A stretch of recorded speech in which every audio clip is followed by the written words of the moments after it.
So start na po tayo. Let's heat the pan first before putting in our oil. And we're going to saute our garlic and onion. First, garlic po muna. Let's make sure that it will turn to golden brown bago po natin ilagay ang ating onion. Next is our onion. Pataluin lang po natin ito.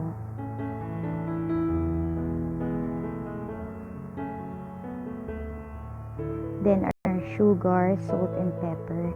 I usually do this para masigurado ko po na ang meat na ilalagay natin is magkakaroon talaga ng lasa. Let's put in our ground chicken.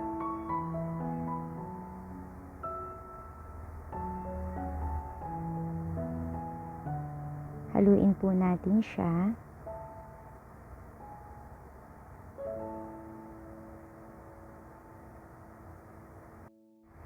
At this point in time, we can gradually add our water para hindi po siya natutuyuan.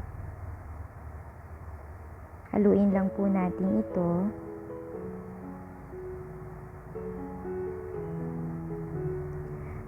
Actually, ang water naman po is optional.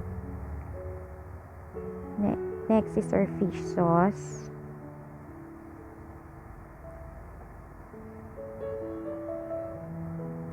And our liver spread.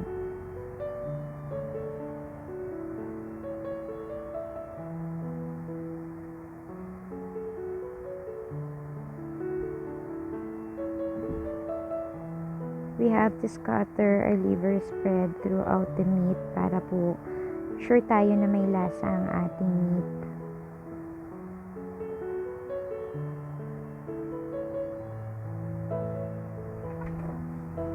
Followed by our tomato sauce.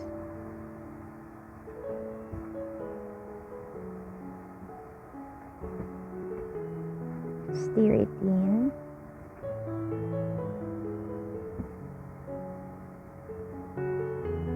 I have to change my spoon to spatula para na sure po natin na we can scrape the bottom at hindi po ito masusunog.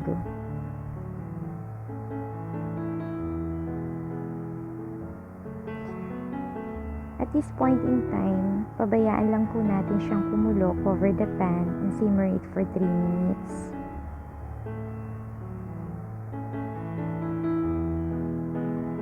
Tapos haluin po ulit natin ito.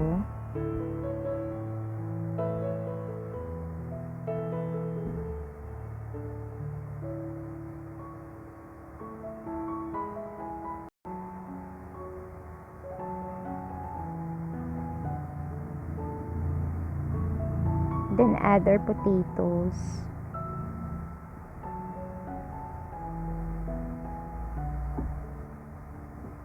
Hindi po natin siya kailangang pakuluan ng napakatagal. Dahil kung mapapansin nyo, ang slice natin sa ating potatoes is maliliit na. So it's easy to cook already. Then followed by our carrots.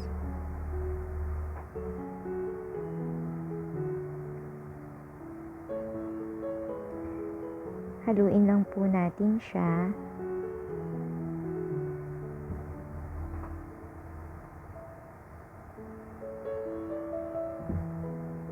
And cover the pan.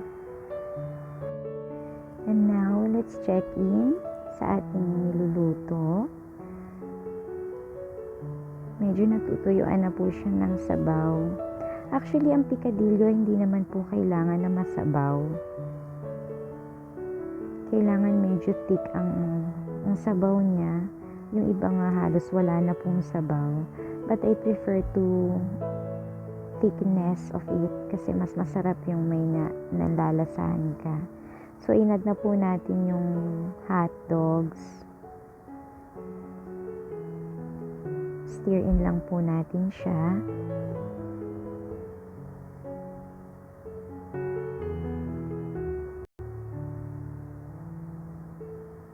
Then our green peas and bell pepper.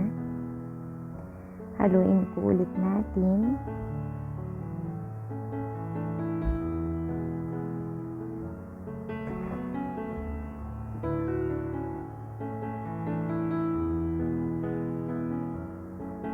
Over the pan.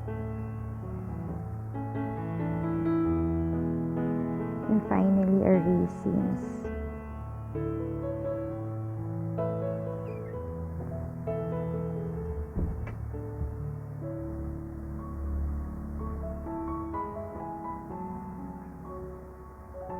So, it's done already. Ito na po ang ating chicken picadillo.